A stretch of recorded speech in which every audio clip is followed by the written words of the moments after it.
Tiger Woods speaking earlier at that news conference. So what's next for brand Tiger? Well, Walter Guarino, president of US-based branding company Insight SGW, joins me now from New York. Welcome to BBC News. Thank you for joining us.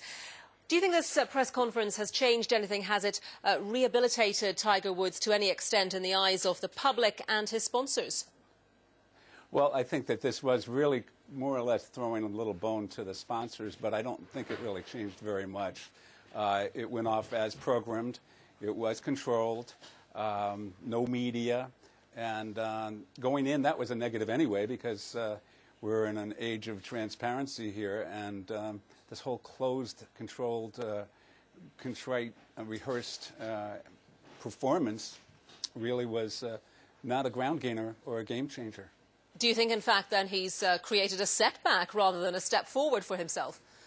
Well, I'm afraid that may be a backlash. The reviews are still coming in, and it's kind of mixed, but I think there could be basically three reactions. You have a group of people that like him and cannot wait for him to get back into the game, and then you have people who sort of don't really have a positive or a negative that will look at this as a staged kind of event, and that will lean toward negativism. And then you have the negative side, where people are not going to forgive him for his infidelity.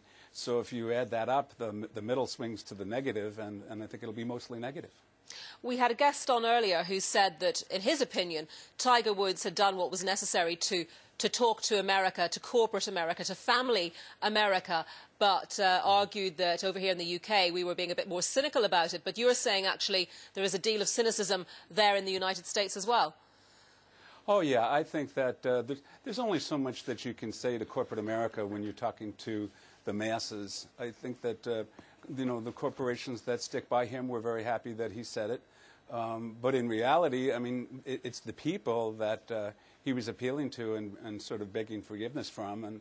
And they're not like to do that in a forum that is so controlled. What do you think some of the big brands, the really huge brands like Nike and Gillette, have, it seems, stood by him?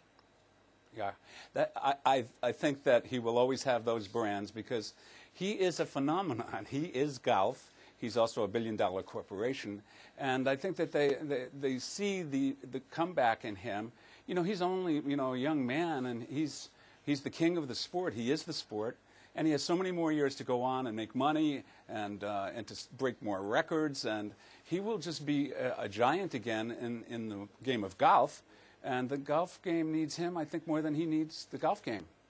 OK, Walter Guarino, thank you very much indeed. It's been one of the most successful soap operas on British television, and EastEnders has just marked its 25th anniversary with the series' very first live show. And in typical high drama, the killer of Archie Mitchell was revealed. So if you've been watching it since Christmas, the answer is out now. Let's speak to the Guardian's media critic Stuart Heritage, who's been watching it. Go on then, who did it? I could tell you anyone I want now, couldn't I? It was Stacey Slater, right, is the murderer.